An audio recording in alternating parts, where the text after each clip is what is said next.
Senate Budget Committee Chairman Lindsey Graham has framed his budget blueprint as a backup plan to the House efforts, saying that he's pulling for the one big beautiful bill. Well, now that that long-awaited bill has arrived, at least it's almost arrived, it's working its way through committee.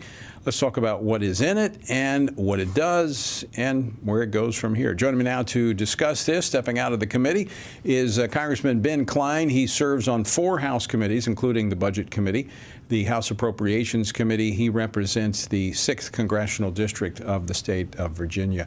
Congressman Cline, welcome back to Washington Watch. Thanks for joining us. Tony, always good to be with you. So as House Budget Committee Chairman Jody Arrington highlighted this morning, this budget resolution is more than numbers on a ledger, more than just matching revenues with outlays. This is an important piece of legislation that a lot is riding on. Tell us why.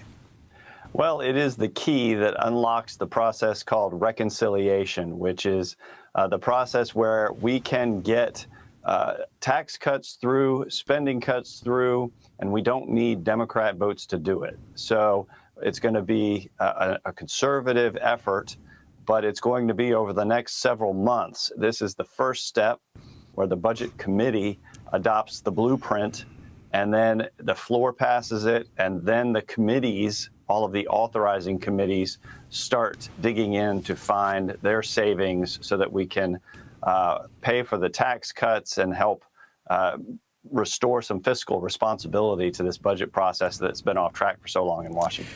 So talk a little bit about the annual deficit that we've been running and how this attempts to get at that deficit. Sure. Well, as you know, we're more than $34 trillion in debt. The interest on the debt is more than our annual defense budget. It's gotten so bad. Our annual deficit is running up over $1 trillion. It's actually closer to $2 trillion this year. And that's because Nancy Pelosi and Joe Biden blew open a giant spending hole in our budget with when COVID occurred, and they used the Inflation Reduction Act as a vehicle to send money to their Green New Deal projects. And that money, that spigot has not been turned off. We need to turn it off so that we can reduce that deficit to levels that are start to restore fiscal responsibility. And shrinking government spending is the way to do it. Donald Trump and Elon Musk have figured that out, and we're working hand in glove with them to make it happen. I would think when you combine all of this, the desire to cut off that spigot, if you will, along with the Doge efforts, the Elon Musk that you mentioned, that somehow we should be able to get close to, I would hope, even arrive at a balanced budget. Do you see that in the future? Well, I was the budget chairman of the Republican Study Committee, the largest caucus of Republicans in the House, and we adopted a balanced budget that balanced in 7 years. And so it is entirely possible. Now, you have to go after some programs and projects that are near and dear to the hearts of many moderate and liberal senators.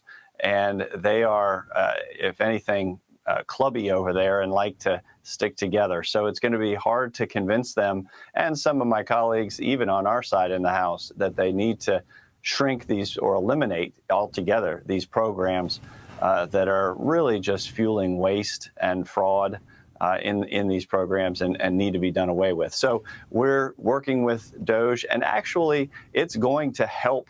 The work of Doge is helping to solidify our support on among the more moderate members, because they're seeing just what the art of the possible is. Congressman Cline, I mean, you're very close to this. You're on the Budget Committee. You're on the finance. You're on the money committees. Our deficit, and I'm not talking about the debt, I'm talking about the deficit, these annual deficits that keep adding to the debt. This is unsustainable. I mean, we have to, even, if it touches these, sacred cows, so to speak, of some constituencies, the whole ship could sink if we don't get this right.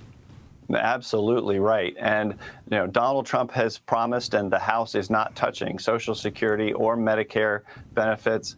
Those recipients are going to continue to receive the benefits that they're entitled to. But what we do have are things like foreign aid programs, Department of Education programs, all of the Green New Deal energy subsidies that are going to come on the chopping block. And some folks, some of those Green New Deal subsidies have gone to folks in red states, and those folks are complaining that they don't want to see their Green New Deal subsidies go away. But for those colleagues of mine who are in those red states, who are on my side of the aisle, we have a responsibility to future generations to get our fiscal house in order and to get rid of these multi-trillion-dollar deficits that are really causing inflation to be so much worse, right, and really hurting families. Well, it's immoral when we're spending money for future generations, and we've got to move beyond the parochial and what helps me out in my area to looking at what impacts the entire nation. Congressman Ben Cline, I want to thank you for joining us, and we'll obviously be tracking this as it makes its way through the committee, and I think a week after next will be out on the House floor, so it's going to be an interesting process to watch. Thanks for joining us. Thanks, Tony. Good to be with you.